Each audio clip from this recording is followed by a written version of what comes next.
Horrified Greek Monsters by Ravensburger. All Hades breaks loose.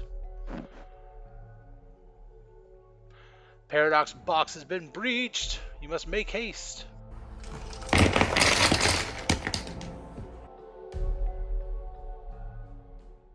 The initial setup, you'll need to first get your layer tokens, identify those, shuffle them up, and place them randomly on the 4 locations that have the layer token. That's the Statue of Talos, the Mount Iliad, the Necropolis, and the Gaseous Swamp. Locate your terror tracker and place it on the 0 on the terror track. Get your 10 legends in their clear standees and align them on the side of the board. Shuffle the monster deck of the orange cards and set them to the side of the board. Choose the monsters you'll be facing. For your first time through, play Basilisk and Cerberus. Arrange them beside the board on their frenzy order.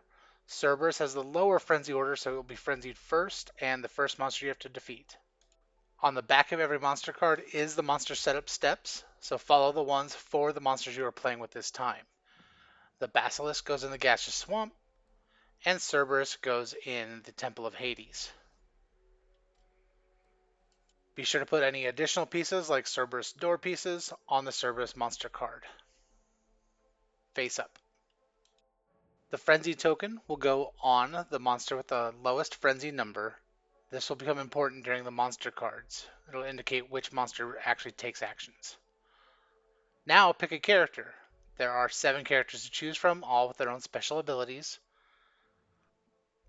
Here we have someone picking the Ranger, and another character picking the Actor. Clean up all the other pieces. You won't need them. Put them back in the box. Now place your characters in their start locations. For the Ranger, it's the Forest of Dryads, and for the Actor, they'll go to Agora. Perk cards need shuffled, and then deal 1 to each player. They have powerful abilities you can use at any time on your turn or your teammates' turns. The item bag gets all the items put in it, shuffled up, and select 12 out, then place them around the table. You can do them one at a time like we did in the video, but we recommend count out 12, then put them out so you know that's exactly 12. This adds to the replayability of the game because you never know what items will be where. The player who most recently saw a horror movie is going to go first, and in this case it was me. Your turn is 2 phases. The hero phase, you can do any number of these actions up to your action point level on your character. That's move, guide, pick up, share, advance, defeat, special action, or reveal a lair. After you've done those, you'll then do a monster phase. You have to do these in order. Items, event, monster attack. You draw a monster card and it'll tell you how many items to draw.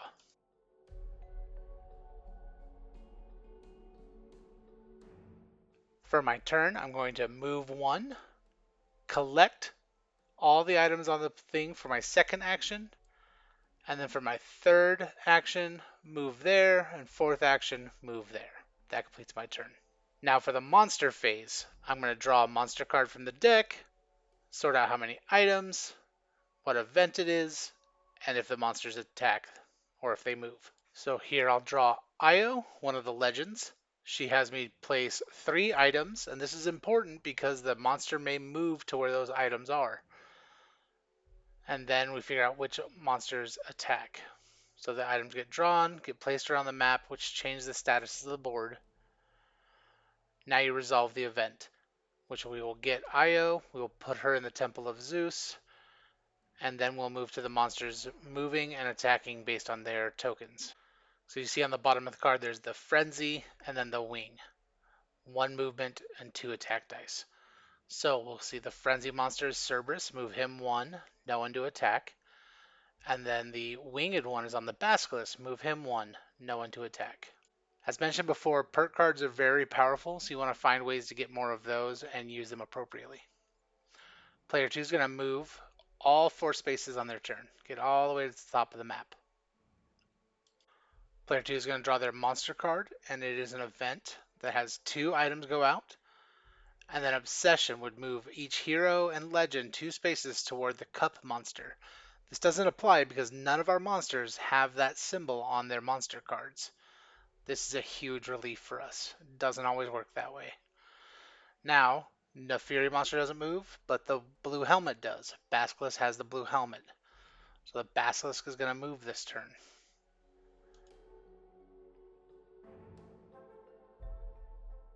Several turns later, the monster attacked and had 2 hits. The player can discard items for each of those hits, or die. And in this case, the items are really nice, so we're going to die. That will increase the terror level by 1, and on the next turn, respawn at the Temple of Nyx. Quite a bit later in the game, we're going to begin revealing lairs. So that's what I'm going to do on this turn, is spend the item worth the points to reveal the lair.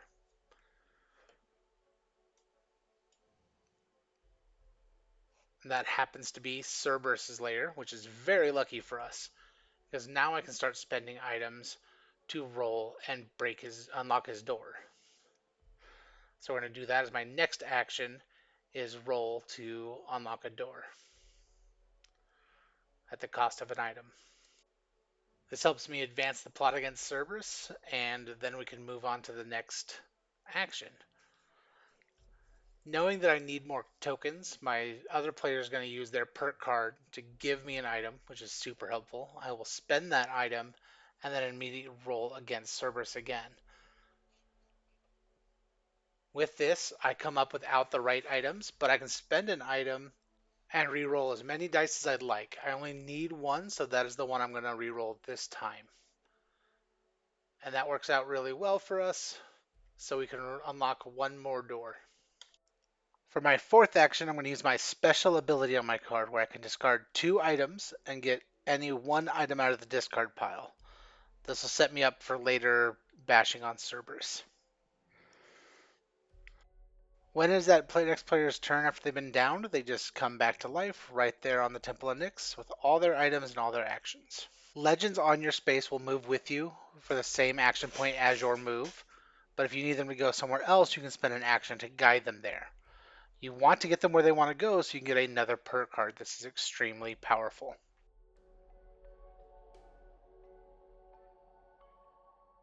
Defeating Cerberus. Once you have unlocked all his doors, you can spend a token to make him move up to the strength of that token. It has to be the green ones. If you move him to where the lair is, he will go back to Hades, back to his master. You will beat him and he will be out of the game. Defeating Basilisk. Once you have been to all 4 temples and donated an item to have it be blessed, each of those items' strength will be a +2, adding up to what you need to defeat him with. Here we have 29. We need 30. So player 2 is going to discard 1 item with at least 1 point. Using the blessed items in the space with Basilisk, defeats it to win. Ways you can lose are the terror track and get to all the way to the end, or you can run out of monster deck cards. 2 wrongs and a right for Horrified Greek Monsters. I like the large, well-designed monster figurines. Those larger than your character plastic things do make you feel like you're being chased down by a big scary monster. Love that. I really like the token bag and the fact that you can stand it up. It stands up on its own. It velcros closed so they don't spill out the items inside. But when you have it open, it stays open. It's easy to grab and go as you play since you're doing it so frequently in the game. It seems like a really simple thing, but I think it was a really well thought out aspect of the game. Yeah. As far as the wrong, it's because one of my rights is the large, big plastic figurine monsters, then the character players are cardboard standees, and I just feel like that's a cheap cut corner. I don't like that. I don't think you like that. And honestly, if you're going to have figurines in the game, you could easily do the legends, the ones you save as a series of gray ones, and then solid colored ones for each of the players of each of the player characters. And since Ravensburger is a big enough company, they're printing lots of these games, the cost is pennies. So it's nonsense to me that on the one side, really great figures, on the other side, they cut huge money-saving corners. It's also just, it makes it a lot bulkier in the putting away of the game itself too, which is small but a minor annoyance that still exists.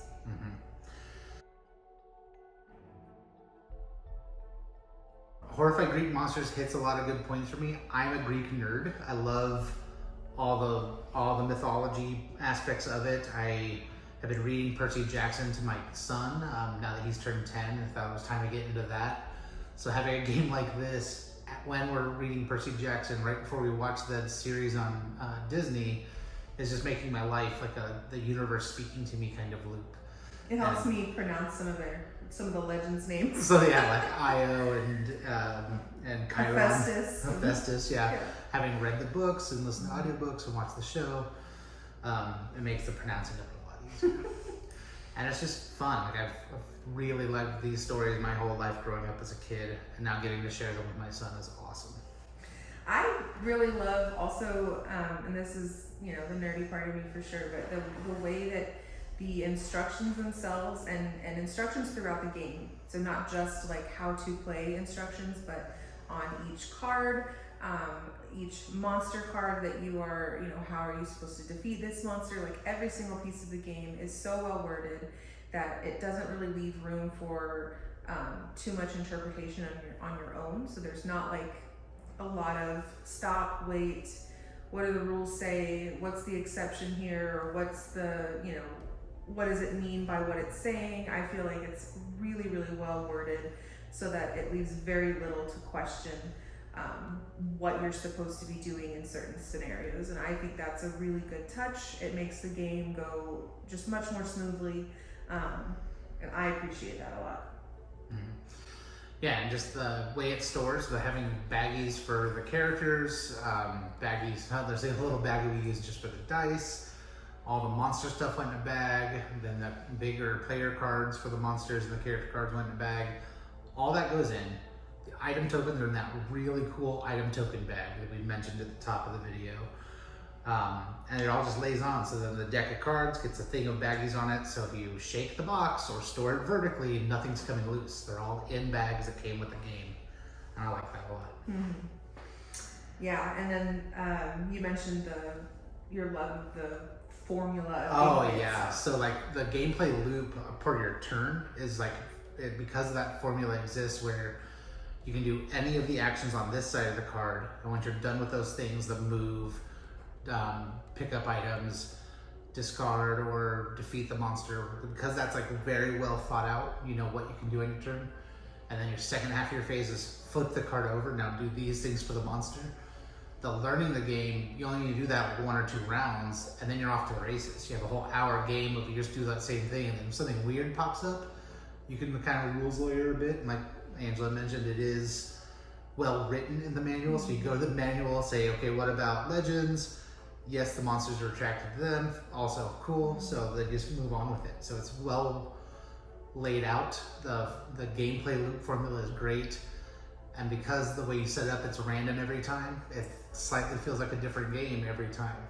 Yeah, and there's not a lot of stop and go because of that. It's much more of a smooth play, which is nice.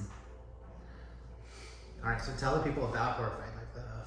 Yeah, it's got, it's actually really cool that you can play, it's 1 to 5 players, so not a lot of games have a single player mode. I personally am a fan of single player modes. I will play board games by myself and have tons of fun. I have played board games not meant for single players and figured it out how to play by myself. Just when I have free time, because I'm not necessarily into other like video games and things. So for me, that's a really big selling point. I think that's a lot of fun. You mentioned that's not so much your thing. Yeah. But that's okay, because it's kind of for everybody then, right? Yeah, so board games are a social thing for me, and video games are my alone time entertainment. So they're just both for me. And so yeah, I love that it has a single player option, but up to 5 players is also really great. A lot of games end at 4 players, so having that extra, 1 more player is really nice. We have big groups that we like to play with a lot, so definitely a big selling point.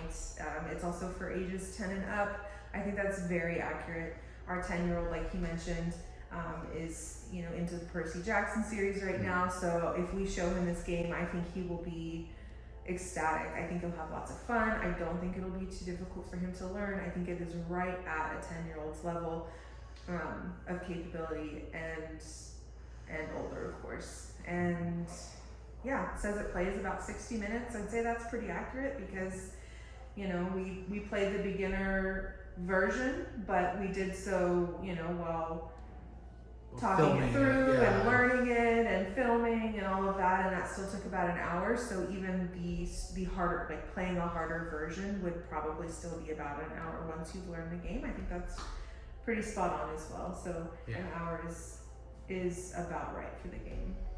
Yeah, I think so.